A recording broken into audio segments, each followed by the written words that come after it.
So our topic for this week is product in the marketing mix. And in this mini lecture video, we will discuss the definition and classifications of product. So what are we going to learn? Well, by the end of this mini lecture, you should be able to define what a product is.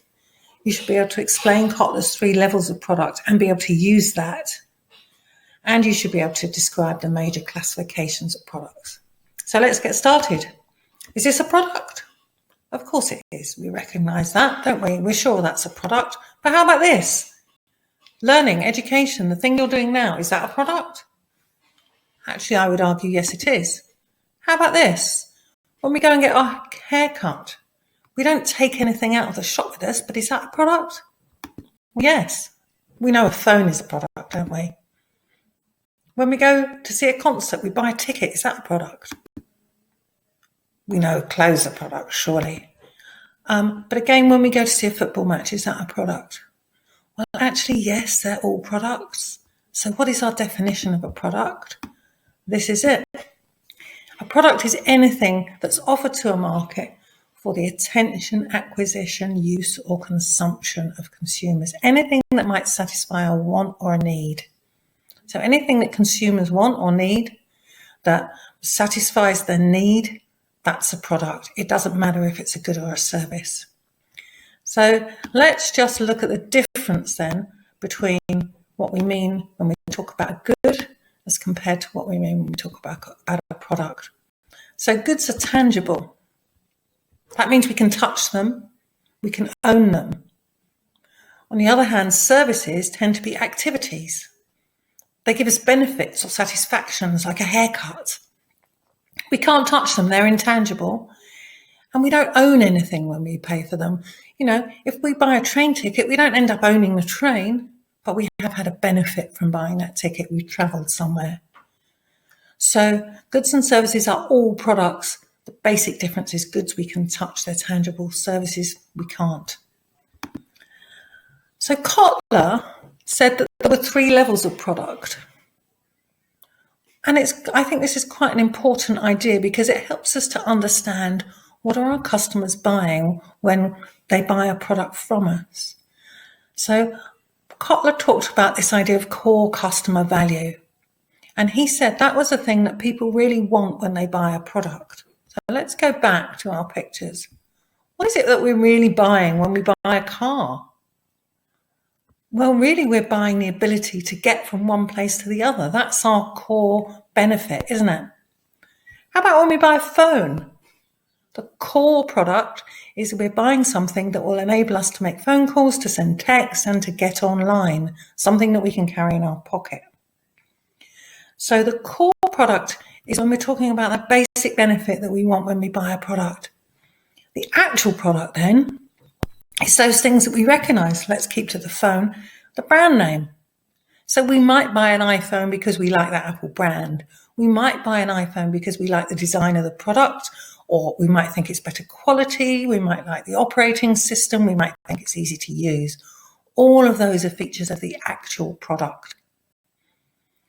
But often we buy something else as well. We're paying often for an augmented product.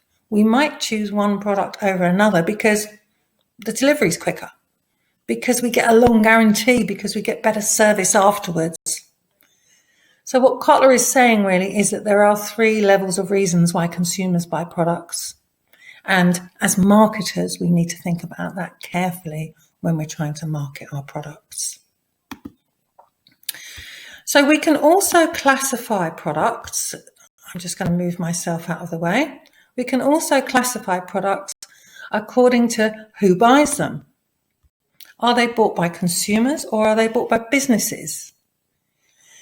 So consumer products bought by people like us, and we consume them, we don't sell them on. And within consumer products, we're going to look in a minute at different types of products as well.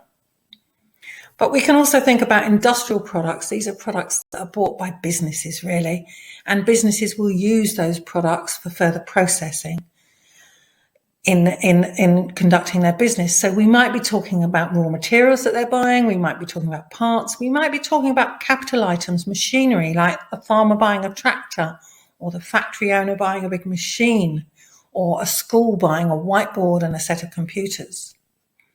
Or we might just be talking about the supplies and services that a business buys, like a business that buys an accounting service. So those are industrial products. But I just want to come back to consumer products.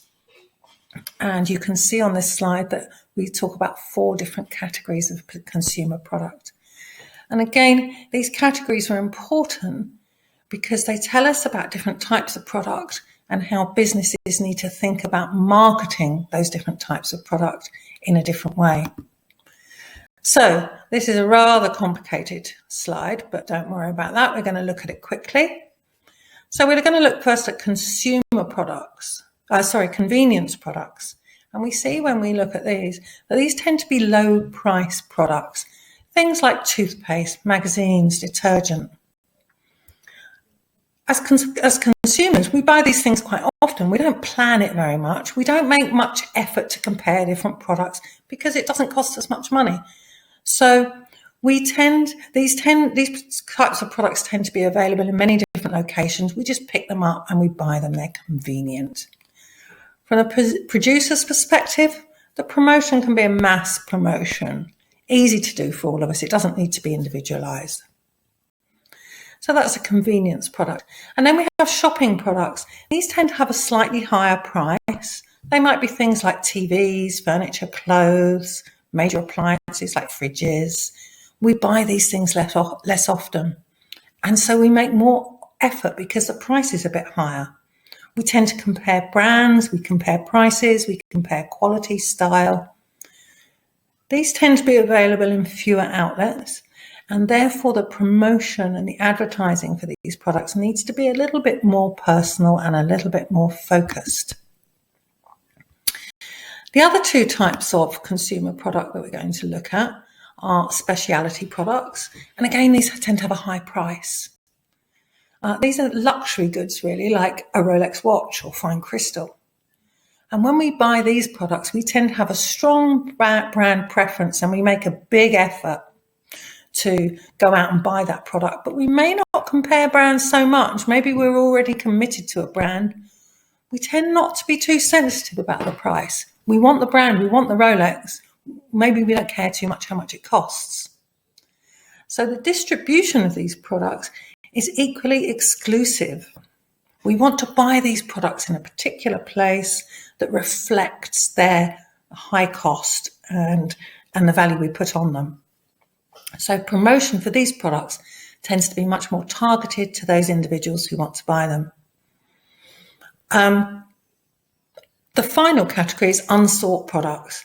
This tends to be things like life insurance, things that we don't really want to go and buy, but we kind of know we have to buy.